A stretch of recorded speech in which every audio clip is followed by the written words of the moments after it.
Saya mulai saja. Baik, kemarin seperti yang kamu minta ya kemarin. Mungkin kalau materi di sekolah sendiri sudah sampai mana ya? Sampai sini. Oh, sampai hukum Kepler ya? Tapi waktu itu saya sakit, jadi nggak ngikutin. Tapi kata teman saya sampai sini. Oke, oke. Dan Sampai untuk Kepler gravitasi ini. sendiri, bagaimana? Apakah sudah cukup menguasai? Gravitasi sama potensial gravitasi dan medan gravitasi udah oke. Udah, oke. Udah. Berarti udah memahami ya? Oh, sudah, sudah. Oh, sudah. Oke, oke. Untuk latihan soalnya apakah juga sudah pernah mencoba ya? Saya kurang tahu buku yang Latihan kamu. soal sudah pernah. Ya, Oke, oke. apa? Untuk Ya. oke, oke, oke, oke. Nah, saya sebenarnya tadi meringkas saja sih. Sebenarnya untuk yang bab bagian ini itu sebenarnya kalau saya baca dari silabus sebenarnya tidak terlalu didetailkan ya, tidak. Saya kurang ini juga. Saya notice itu materinya sedikit saja. Nah, kebetulan yang banyak itu di hitungannya. Jadi hari ini sebenarnya saya bingung mau ngasih materi apa. Jadi saya tadi sebenarnya ini melihatkan beberapa soal ya. Mulai dari soal hukum gravitasi tadi saya mungkin nanti akan kita bahas terkait soal hukum gravitasi ya mungkin. Nanti kita bahas juga mungkin saya juga akan menyampaikan sedikit mungkin terkait energi dan usaha ya. Kan bab selanjutnya itu energi dan usaha kan? Ya kan? Ya, Nah, itu. Nah, kebetulan saya agak menguasai juga di situ. Oke, sekarang sebelum saya mulai, alangkah baiknya kita mulai dengan doa ya. Doa menurut agama Indonesia masing-masing, doa dimulai. Baik, tidak ada kata cukup untuk berdoa. Saya lanjutkan ya. Nah, di sini mungkin ini terkait hukum Kepler ya. Hukum Kepler itu adalah terkait gerak planet mengelilingi tata surya seperti itu. Nah, belajar dari basicnya dulu ya. Sebenarnya dulu itu ada teori yang menyatakan bahwa sebenarnya bumi itu adalah pusat dari tata surya.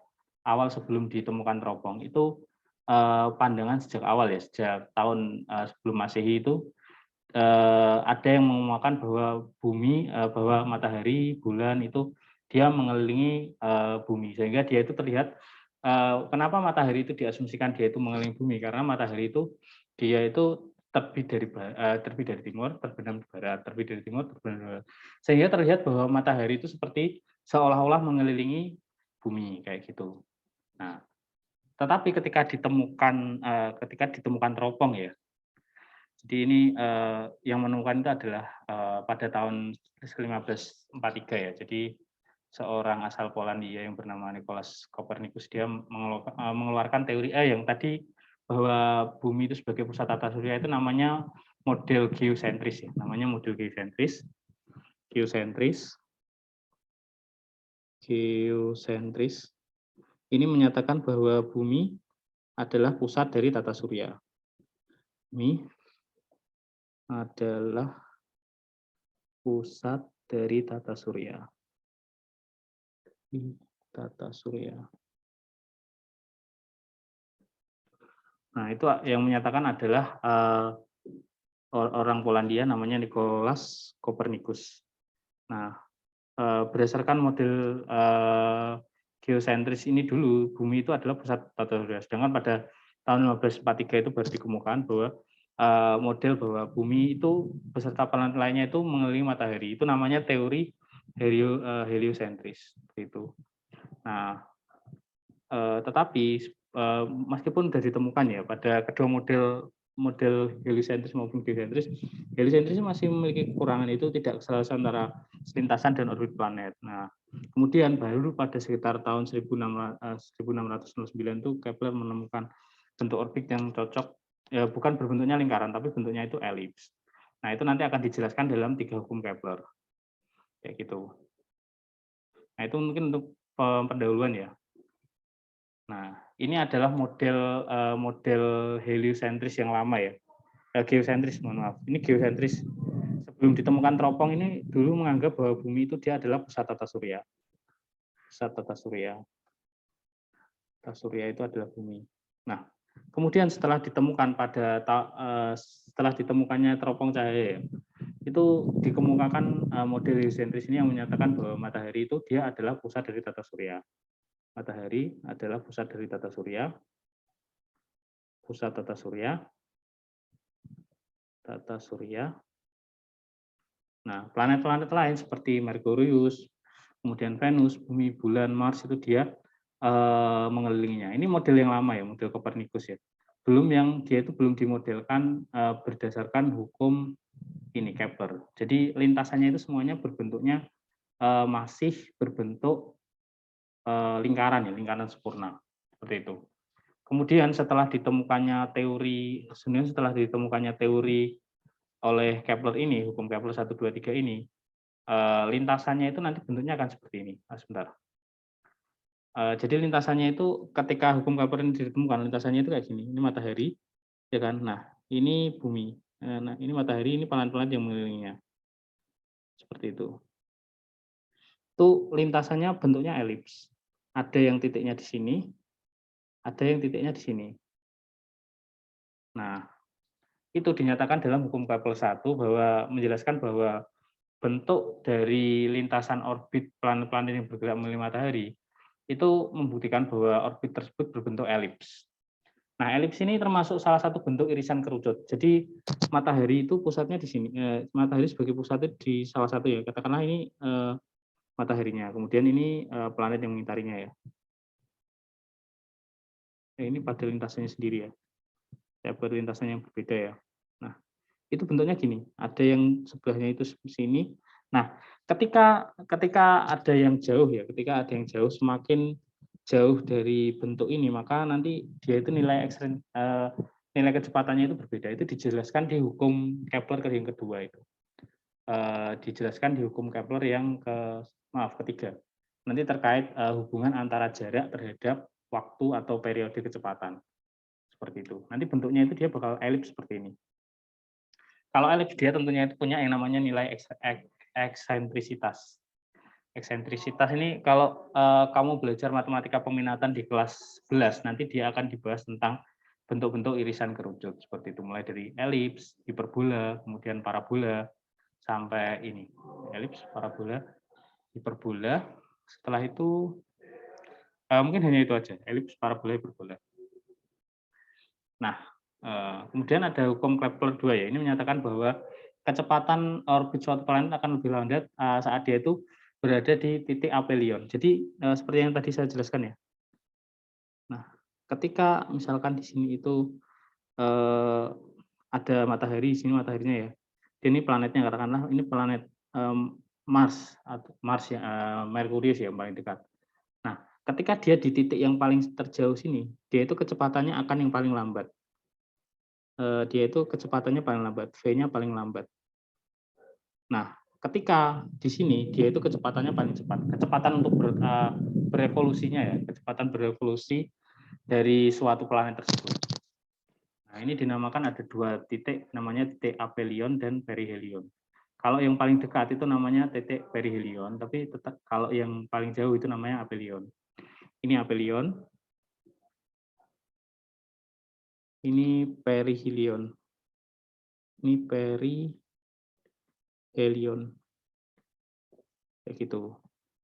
Nah, biasanya kalau di soal-soal ujian ulangan harian semester gitu ya, biasanya yang keluar itu adalah terkait seperti ini, teorinya seperti ini. Biasanya kalau katakanlah kalau yang ditanyakan itu teori aja ya, biasanya berdasarkan hukum Kepler 2, maka nanti ketika mencapai ketika suatu planet itu mengorbit titik terjauh dari matahari atau aphelion itu nanti kecepatannya gimana, melambat sama aja atau bagaimana.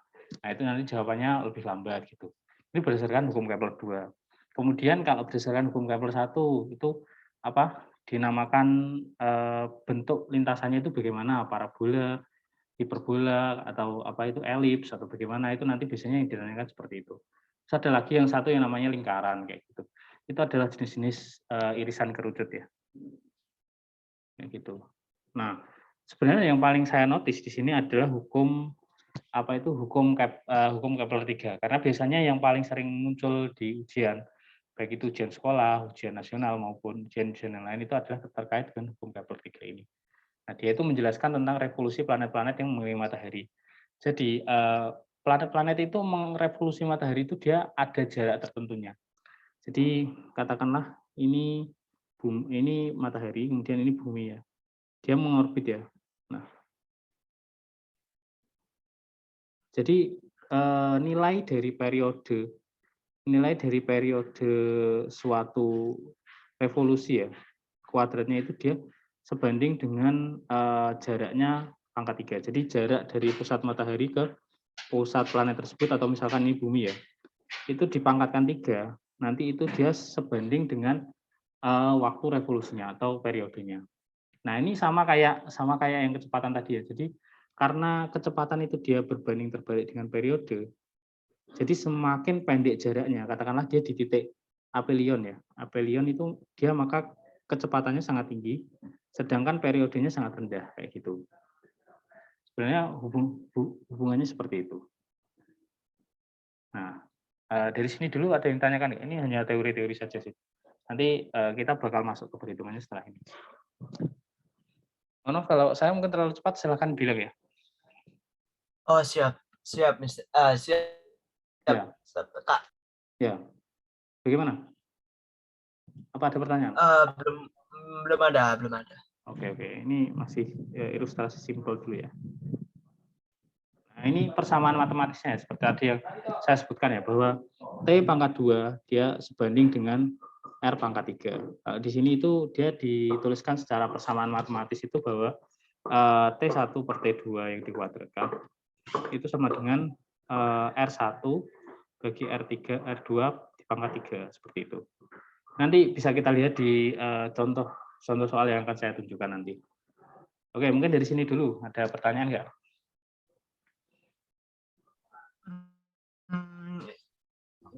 Mau tanya gini, ini sama nggak kalau misalnya kayak T2 per R3, jadi nggak ada T1, T2, jadi maksudnya langsung disederhanakan gitu bisa kan? Langsung disederhanakan seperti bagaimana? Maksudku gini, T1 kuadrat bagi R1 pangkat 3 seperti ini ya? Ya. Bisa. Tetapi kenapa ditulis seperti ini? Soalnya nanti biar lebih simpel gitu. Jadi mengingatnya lebih mudah. Ya, mengingatnya lebih mudah. Ingat persamaannya lebih mudah. Okay. Ya. Seperti itu. Oke, mungkin dari situ dulu. Adakah pertanyaan? Belum ada, Kak. Oke. Kalau hukum Kepler 1, 2, 3 itu pertanyaannya pasti tidak jauh-jauh dari itu. Nah, kalau hukum Kepler 3 ini rata-rata rata-rata adalah perhitungan. Sebentar, saya tampilkan dulu ya contoh soalnya. Kan ini saya sudah siapkan sebenarnya. Nah, sebentar ya. Nah, sebentar. Nah, ini adalah contoh soal dari perhitungan hukum Kepler 3. Jadi problem-problem yang sering ditanyakan terkait hukum Kepler 3 itu sebentar, sorry. Nah, ini adalah contoh problemnya ya. Jadi jarak rata-rata planet A ke B matahari itu 4:1. Berarti RA banding RB itu dia adalah 41. RA banding RB itu dia adalah 4:1. Ini contoh soal yang sederhana dulu ya. Nanti saya tunjukkan soal yang mungkin akan agak sedikit susah karena dia seperti bisa dikatakan soal SIMAK UI. Saya tadi sempat mengutip beberapa soal SIMAK UI. Nanti saya tunjukkan. Nah, jadi kalau planet A itu TA itu sama dengan 704, maka TB itu berapa? Tanyaan seperti itu. Nah, kalau yang soal yang kayak gini pasti ngitungnya udah bisa ya pastinya. Atau saya tunjukkan cara ngitungnya juga. Tinggal di ini aja sebenarnya, tinggal dimasukkan aja. Tinggal dimasukin ya? Iya, TA kuadrat, TB kuadrat, sama dengan RA pangkat 3, bagi RB pangkat 3. Nah, itu nanti jadinya TA-nya dia TA ya, TA kuadrat dibagi 704 kuadratkan sama dengan 4 dibagi 1 pangkat 3. Itu nanti hasilnya dia adalah TA kuadrat sama dengan 704 kuadrat ini saya belum tahu berapa. Nanti 64 dibanding 1. KTA nanti dia adalah akar dari 64 dikali 704 kuadrat. Akar kuadrat. Kayak gitu.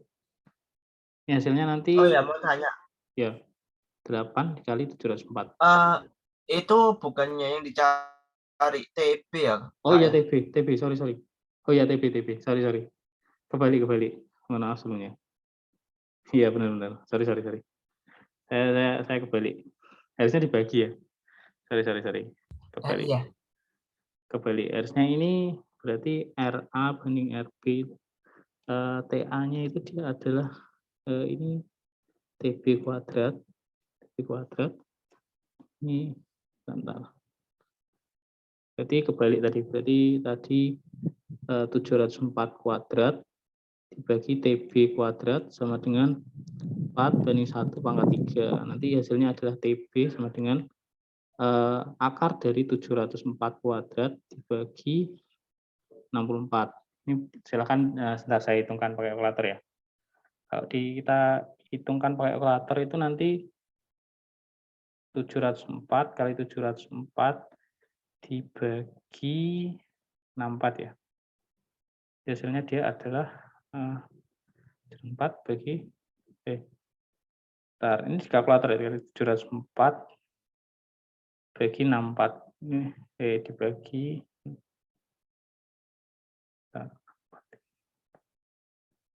704 kali 704 itu hasilnya adalah 4.000. Ini hasilnya 4.956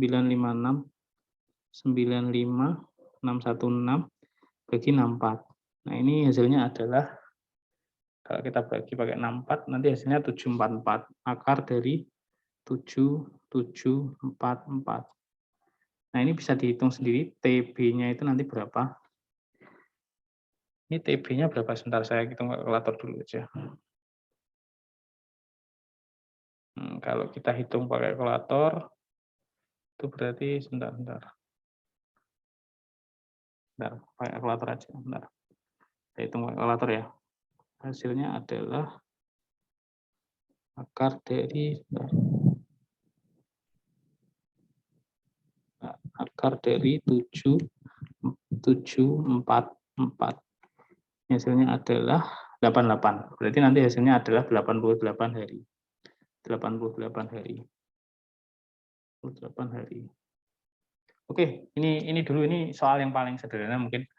Adakah pertanyaan kalau yang soal sederhana ini mungkin nggak terlalu susah ya. Pokoknya tinggal ngitung angkanya dan ngapalin rumusnya ya. Sebenarnya ini yang paling gampang. Ya, makanya kenapa saya tadi mungkin kalau bahas terkait hukum Kepler ini terlalu singkat karena soalnya cuma itu aja. Kalau nggak teori, nanti soalnya itu adalah terkait pengertian ini perhitungan ini seperti itu. Nah, hanya dari situ. Sekarang saya ini dulu ya. Saya pengen tahu dulu terkait kemampuanmu dalam ini ya, yang hukum gravitasi ini ya.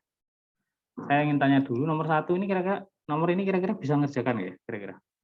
Kalau nggak bisa saya bahas, itu maksud saya. Bukan ini, sorry. Salah slide saya.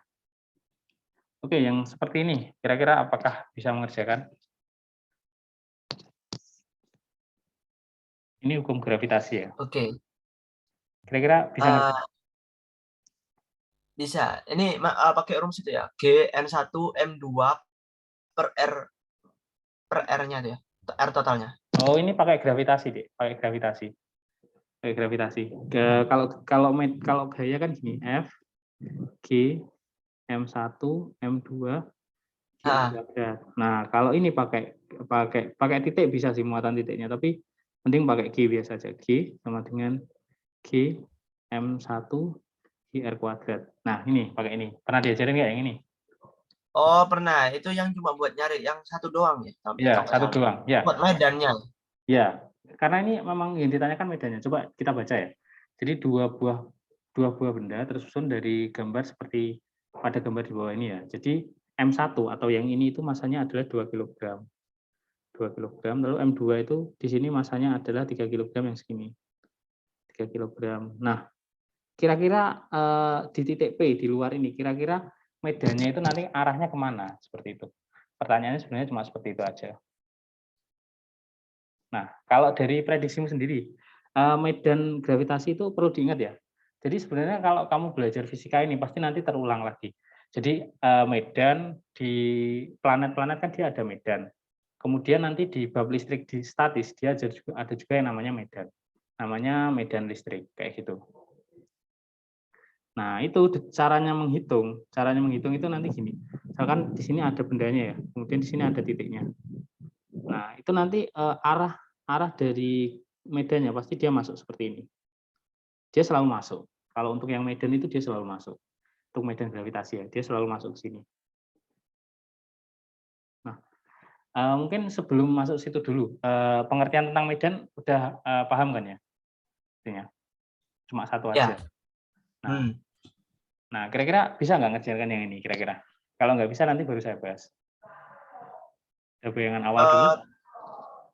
Ya? Oke. Kalau ini kan berarti Ya. G-nya berarti nanti dianggap 10, terus M.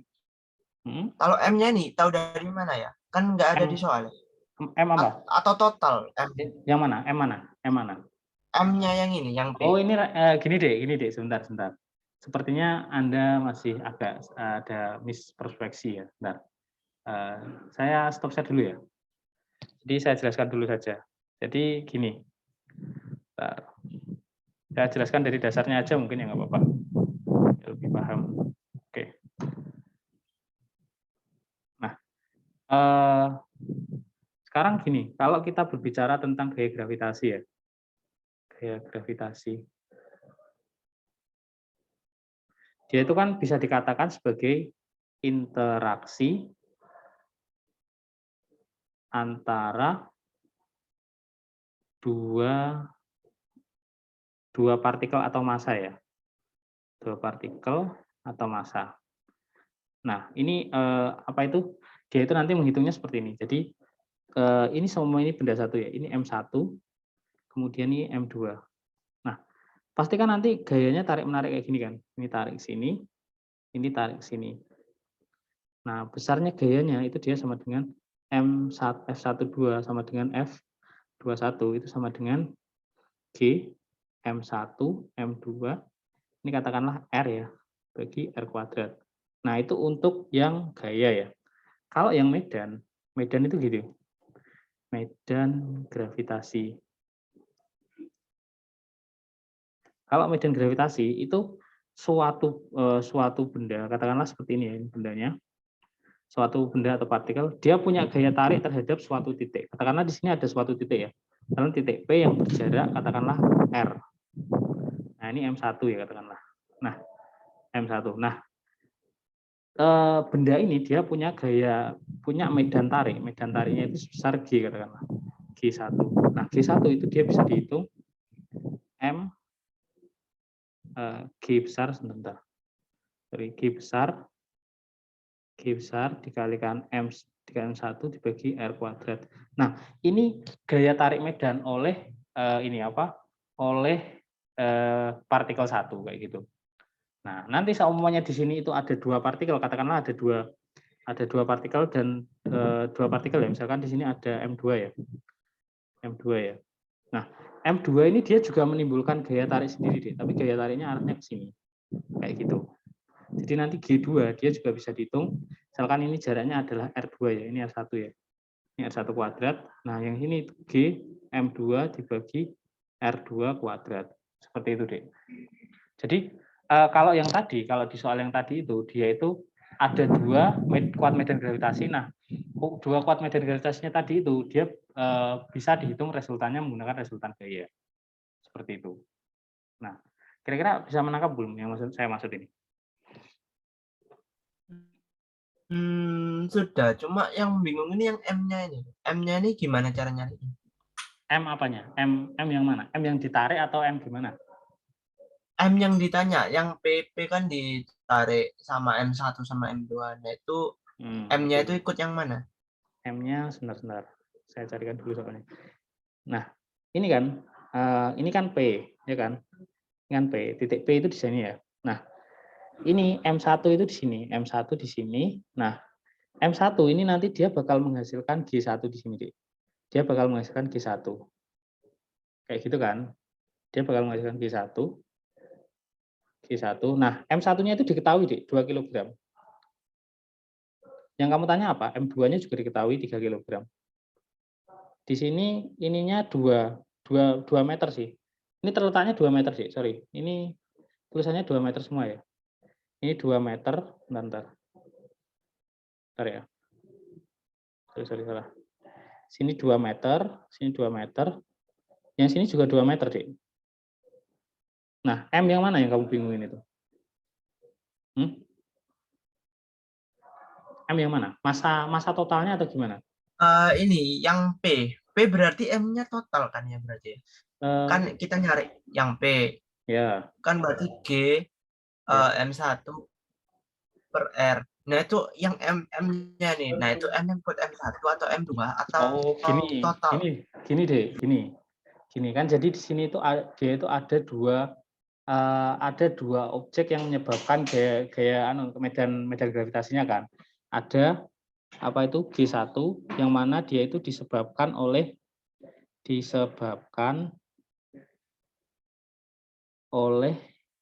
benda satu.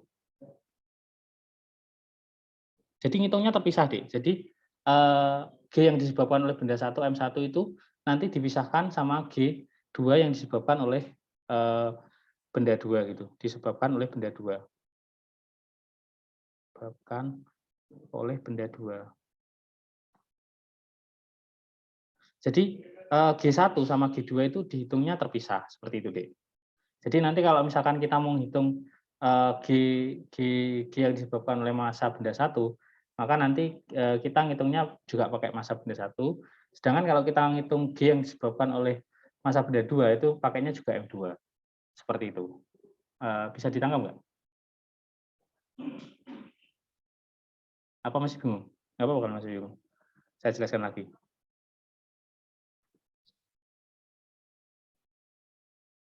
Bisa menangkap yang saya maksud, Mas? Jadi, Bisa. jadi nanti G1 itu arahnya ke sini, ya kan? G2 itu arahnya juga ke sini, kayak gitu. Jadi dia itu disebabkan oleh interaksi dari dua partikel ini. Dia itu menyebabkan nanti adanya resultan gaya gravitasinya. Jadi nanti karena ini searah ya, kan kalau kita pisahkan nih, misalkan kita pisah ya, misalkan M1, nah, misalkan di sini M1 terhadap titik P kan jaraknya 2 meter, 2 meter tambah 2 meter kan, teman 4M kan, titik P. Nah, itu nanti dia bakal menyebabkan G1 sebesar G M1 dibagi R kuadrat, kayak gitu. Nah, hati-hati. Nah, G-nya itu dia bisa, G-nya ditulis G aja ya. Dan M1-nya itu dia ditulis 2, ya kan? R-nya itu ditulis 4 kuadrat.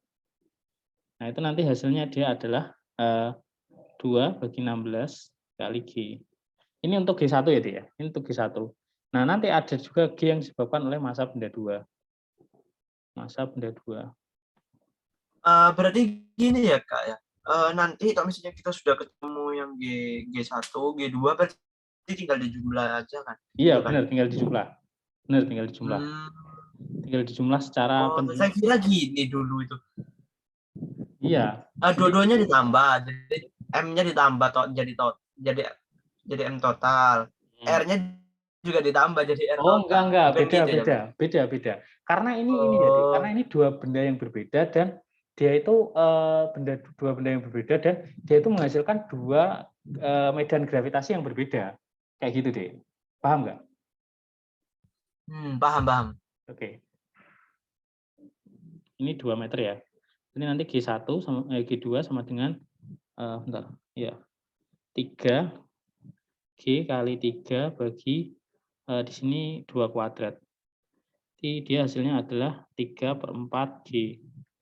Nah, nanti kita buat mencari total, G totalnya ya udah tinggal jumlahin doang. G total sama dengan G1 tambah G2. Sama dengan 2/16 G ditambah 3/4 G. Nanti G-nya silakan dihitung ya. G-nya itu 6,67 10 pangkat min 11. Nanti hasilnya adalah 2/16 ditambah G ditambah 12 per 16 G. Hasilnya adalah 14/16 G. 14/16 G. Nanti hasil akhirnya adalah 7/16 G. Nah, G-nya itu dikalikan 6,67 kali 10 pangkat min 11 Newton meter per second kuadrat. Nah, kayak gitu deh. Bisa dipahami nggak kira-kira? Jadi nanti M1 dihitung sendiri, M2 dihitung sendiri gitu deh. Bisa dipahami nggak? Bisa, paham kok. Oke. Nah, ini kalau bentuk bendanya kayak gini. Nah, sekarang kalau bentuk bendanya itu kayak gini misalkan. Misalkan di sini M1, kemudian ini M2.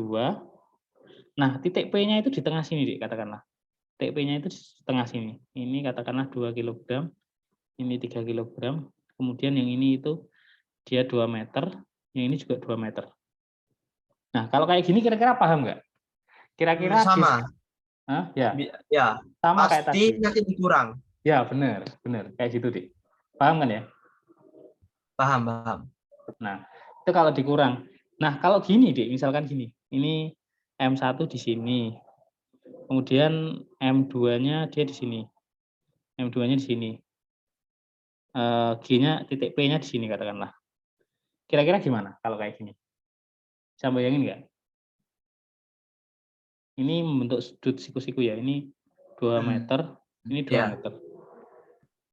Itu kalau nggak salah pakai itu ya, pakai rumus yang itu, yang nanti yang dikuadratin itu ya. Iya, benar. Nanti Mana? Jadi nanti hasil M1 pokoknya di misalnya ya, hasilnya ya. M1 kuadrat, terus M2 kuadrat ditambah 2 M1 kali M2, udah Iya, sudut kayak gini. sama sudutnya.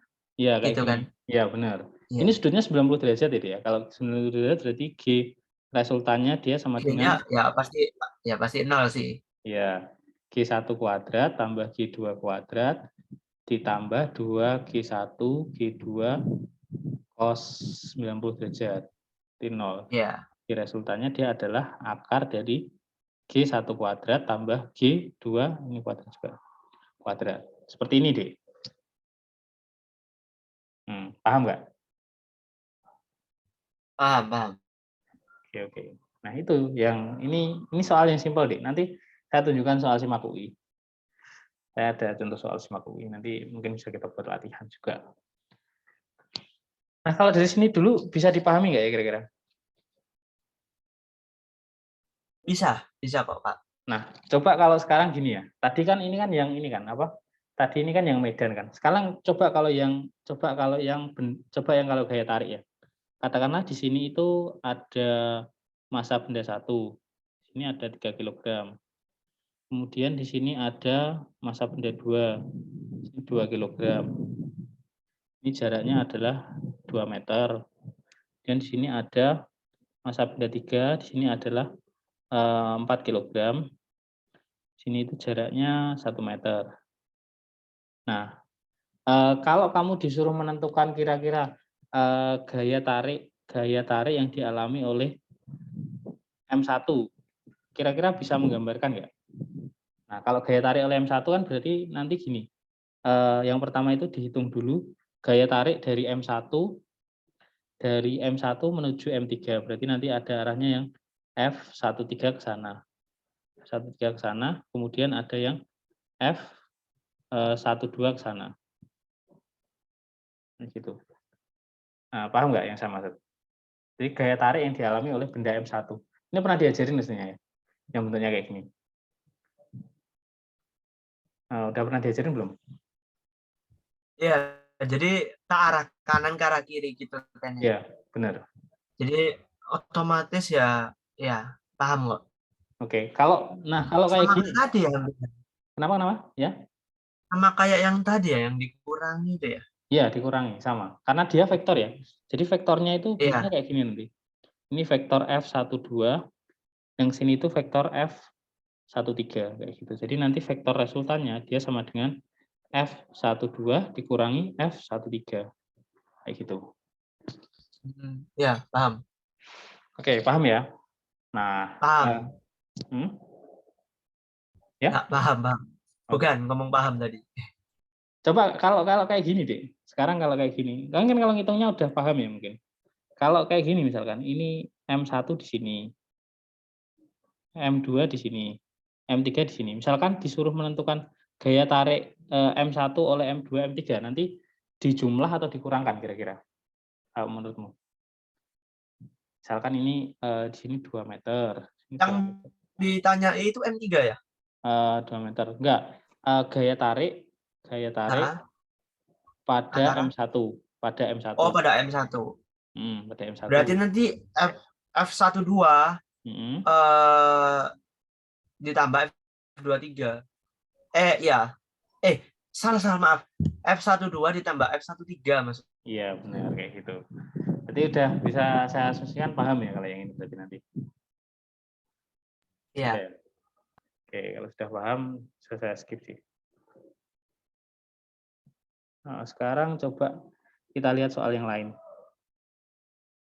Ini masih sama, Dik. Nah, kalau yang modelnya kayak gini, kira-kira bisa nggak kalau yang modelnya kayak gini? Kalau yang modelnya kayak gini kira-kira ada bayangan ngerjakannya nggak? Ada.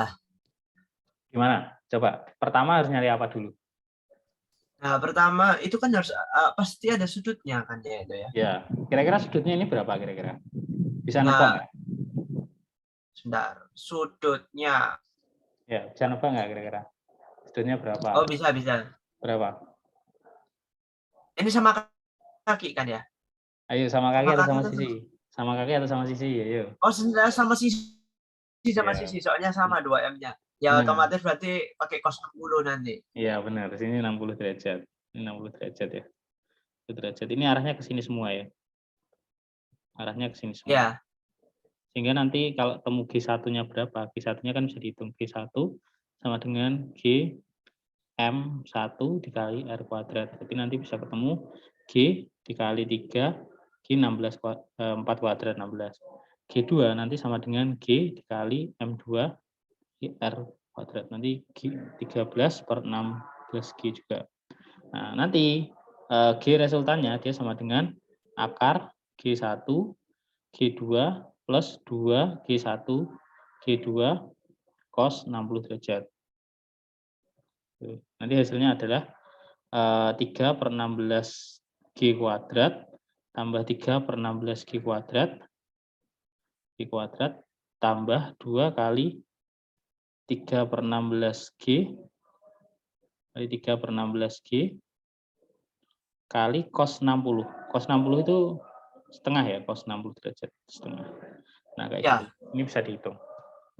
Nah, itu contoh kasus yang kedua. Sekarang coba kalau kasusnya contohnya kayak gini.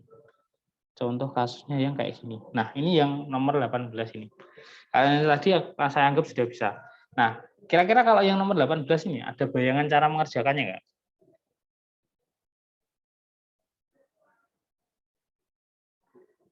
Masanya sama, berarti sini sama-sama M. Sama-sama M. Kira-kira di mana kuat medan gravitasinya sama dengan 0? Ada bayangan cara mengerjakannya atau sudah pernah mengerjakan sebelumnya? Oh, kalau kayak gini nih pasti sebentar. Ya, ayo dikira-kira dulu. Oke, oke. Ini yang dasar dulu deh ya. Nanti saya tunjukkan soal yang SIMAK UI yang lebih susah. Kan saya tunjukkan nanti.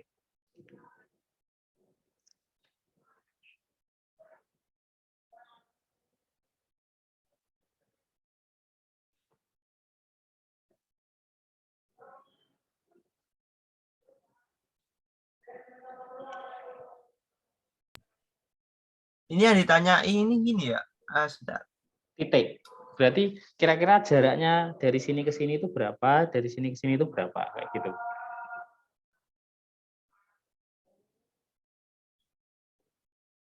Jaraknya dari kulit ya, bukan dari pusat ya.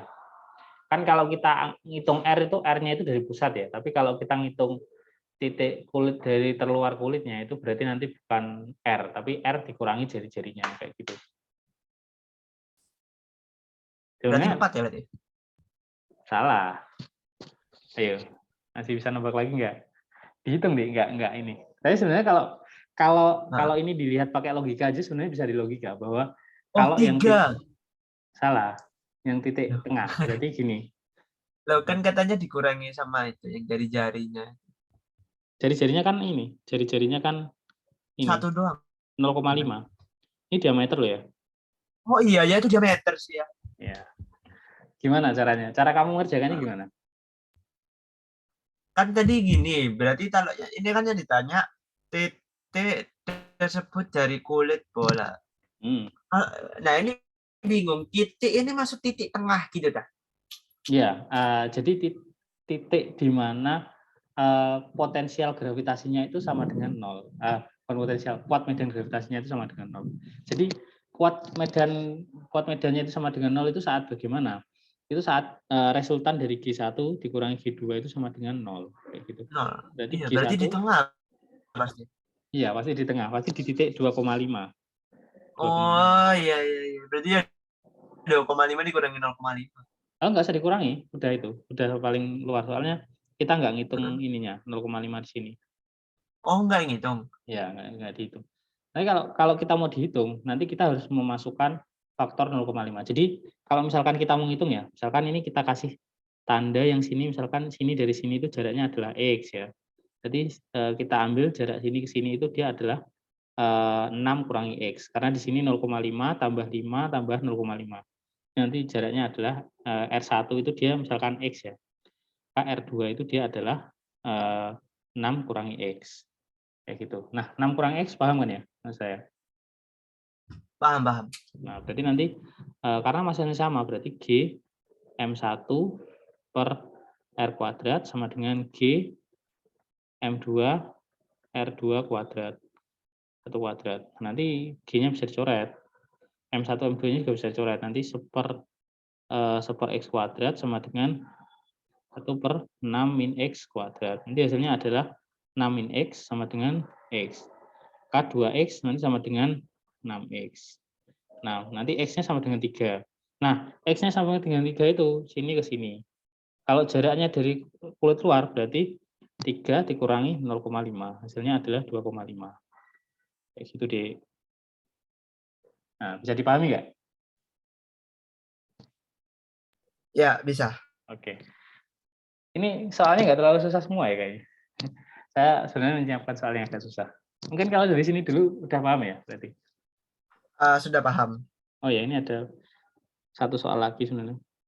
Nah, kalau yang ini deh, kira-kira bisa nggak deh ngerjainnya? Udah pernah dapat soal yang kayak gini belum? Jari-jari bumi sekitar ini, kemudian kecepatan roket, kemudian berapa kecepatan roket yang harus diluncurkan dari vertikal permukaan bumi.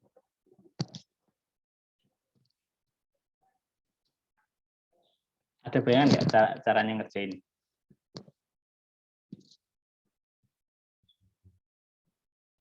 Sebentar. Oh, ya ya ya. Sebentar. Mana ayo?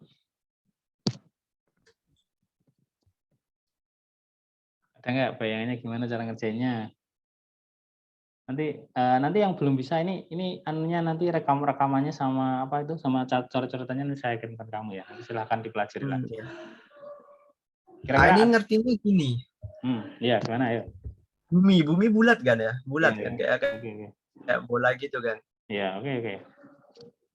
Sebenarnya Ya bentuknya berarti nggak benar-benar bulat sih. Ya, ini gimana? itu Hmm? sebentar.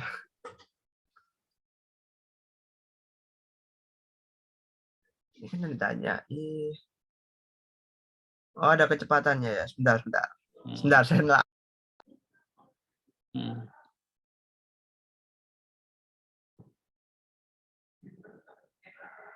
Dia benar-benar pakai ini potensial.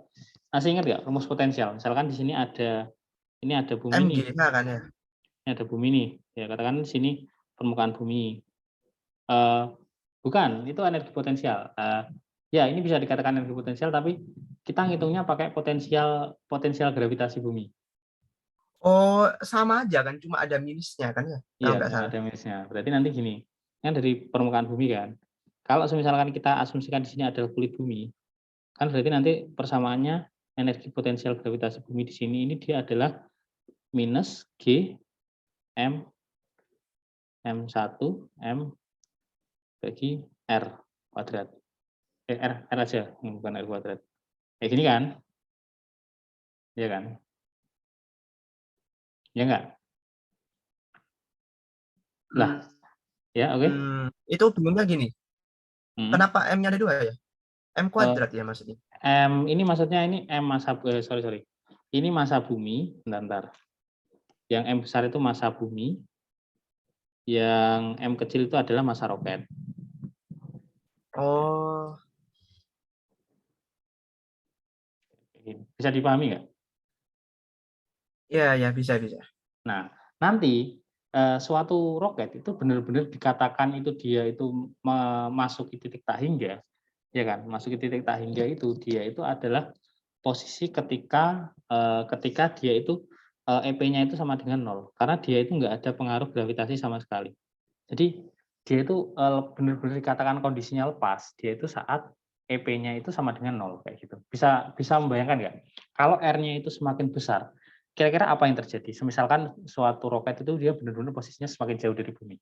Kira-kira energi potensialnya semakin kecil atau semakin besar? Malah semakin kecil sih. Ya. Minus. Nah, karena semakin kecil itu, maka nilainya itu nanti dia akhirnya mendekati nol. Nah, ketika mendekati nol, nah kita bisa ngitung dari persamaan ini. Jadi delta EP V sama dengan delta EP minus delta EP sama dengan delta EK. Masih ingat ya yang ini? B sama dengan minus delta EP sama dengan EK. Yang inilah energi potensial. Intinya dia itu adalah perubahan energi potensial. Nah, nanti dia itu ditanyakan adalah kecepatan roket meluncur kan. Berarti dia itu adalah EK akhirnya dia itu haruslah EK akhirnya itu dia nanti mendekati nol. Maka dia itu nanti hasilnya seperti ini. 0 dikurangi setengah M roket kali V roket.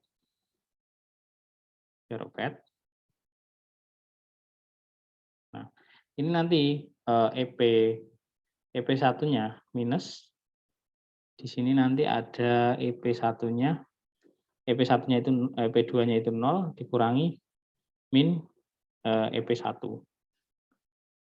Kayak gitu. Nah, nanti ketemu setengah M roket, sebentar. Nanti ketemunya dia adalah minus EP1 itu sama dengan min setengah M roket kali V roket. Jadi nanti ketika dia itu benar-benar lepas ya, dia itu benar-benar lepas karena dia itu ada hambatan dari gravitasi, maka dia saat benar-benar lepas itu EK-nya itu sama dengan nol kayak gitu. Bisa dipahami konsep saya nggak? Konsep berpikirnya nggak? Ya, bisa bisa. Nah, itu nanti hasilnya adalah seperti ini.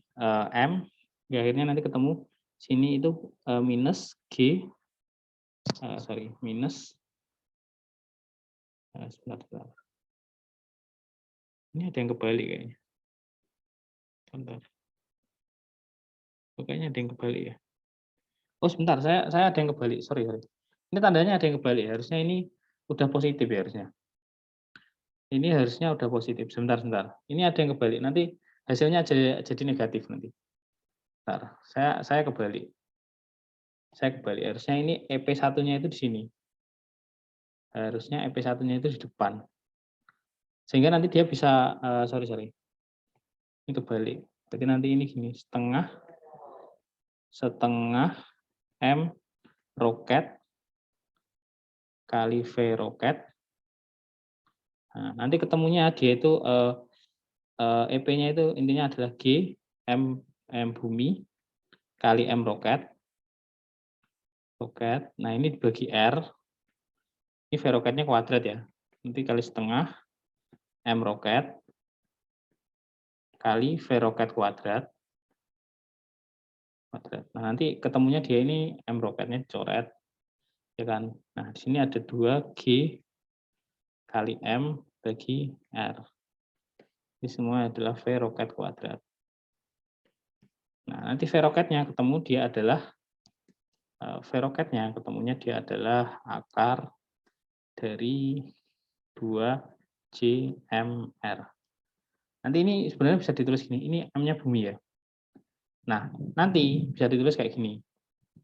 2 kali R kali G kali M bumi kali R kuadrat bagi R kuadrat. Nah, 2 G M bumi, G kemudian kali M bumi dibagi R kuadrat, ini dia adalah G kecil.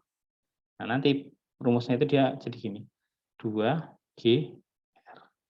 Ini biasanya yang sering digunakan sebagian besar bimbel untuk menghitung nilai dari kecepatan lepas roket. Seperti itu, Dik. Apakah bisa dipahami ya? Semoga bisa.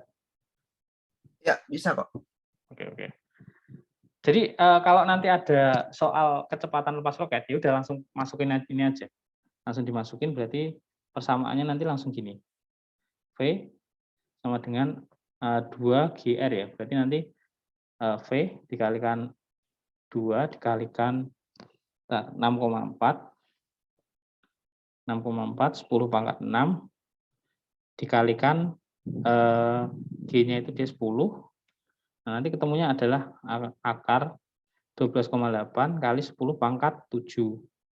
Nah, dari sini nanti sebenarnya bisa ketemu. Dia itu 128 dikali 10 pangkat 6. Dan ditulis dia itu 8 akar 2, 10 pangkat 3 meter per second. Kayak gitu. Ya, benar, meter per second. Nah, ini kecepatan lepas roketnya itu harus gitu. Oke, dari sini dulu. Mungkin adakah yang ditanyakan? Kalau saya kecepatan, tolong bilang aja ya, nggak apa-apa. Kalau saya kecepatan Ya. juga. Nah, dari sini dulu, paham nggak kira-kira? Paham. Nah, sekarang coba kita memahami soal yang sama. Kalau yang ini udah paham ya, kalau yang ini udah paham, kira-kira yang nomor yang contoh soal bawahnya ini kira-kira bisa ngerjain nggak? Yang ini, coba dibaca dulu. Kita latihan-latihan soal dulu aja. Nanti saya bahas bab selanjutnya setelah ini. Oke, kalau soal yang ini kira-kira bisa ngerjainnya nggak? Ada bayangan cara ngerjainnya nggak? Jadi dia itu percepatan gravitasi itu kalau di permukaan bumi, G-nya itu nanti dia bentuknya adalah 10 meter per second kuadrat.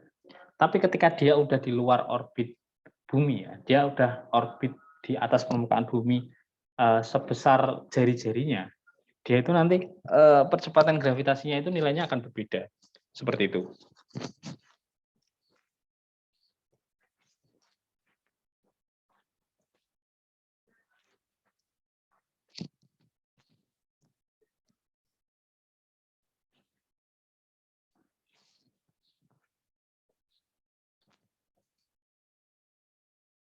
Ini pakai rumus yang itu ya, yang G M1 M2 per R-nya itu. Ya, dia pakai perbandingan deh. Bingung ya? Coba langsung saya jawab aja ya biar cepat. Ya. Oke ya. Nah, gini ya. Jadi ini ilustrasinya gini deh. Ini bumi, ya kan? Bumi, ini R. Bendanya itu dia ngorbitnya gini. Ini 2/3 R. 2/3 R. Jadi nanti di posisi ini ya, katakanlah ini titik A ya. Titik A sama di sini permukaan bumi. Ini katakanlah titik B, ya kan? Oke? Ya, jadi paham ya? Oke. Nah, katakanlah pusat bumi ini adalah O ya. Nah, gaya tarik benda, pusat benda ke pusat bumi itu dinamakan dengan namanya gaya berat atau W. W itu sama dengan F AU. Nah, kayak gini. Yang ini bisa dipahami dulu ya. Nah, itu rumusnya adalah G dikalikan M benda dikalikan M bumi dibagi R kuadrat. Nah, R kuadratnya itu dia adalah jarak dari titik O ke titik A. ROA. Itu. Nah, ROA sendiri itu dia adalah, ini W di titik A ya. Itu adalah R tambah 2/3R. Ini nanti hasilnya adalah 5/3R. Nah, itu dia besarnya yang ini itu sama dengan 200 Newton. Nah, sedangkan yang di titik B, berat di titik B atau WB atau FOB sama dengan G dikali M benda dikali M bumi dibagi ROB kuadrat. Jadi nanti ini hasilnya berapa kayak gitu. Nah, ini kita pakai perbandingan WA dibagi WB kayak gitu. Nah, WA berarti nanti adalah sini adalah G dikali M bumi kali M benda dibagi RA kuadrat per G M bumi kali M benda bagi RB kuadrat. Nah, yang ini dulu, dari sini dulu. Paham nggak yang ini? Halo? Ya, paham kok, Kak. Ini bisa dicoret. Nah, nanti jadi tinggal gini, WA, ini WB, itu sama dengan 1/RA kuadrat dibagi 1/RB kuadrat. Nanti bentuknya jadi kayak gini, Dek. 1/RA kuadrat dibagi 1/RB kuadrat. Nah, ini nanti hasilnya kayak gini, RB kuadrat dibagi RA kuadrat. Sehingga nanti bisa ditulis bahwa WA bagi WB itu sama dengan RB kuadrat dibagi RA kuadrat. Mirip perbandingan yang tadi ya, kira-kira? Yang T pangkat 2 kuadrat sama dengan T1 per T2 kuadrat sama dengan R2 R1 bagi R2 kuadrat. Persis Ya, kan mirip. ini? Mirip kan? Ya.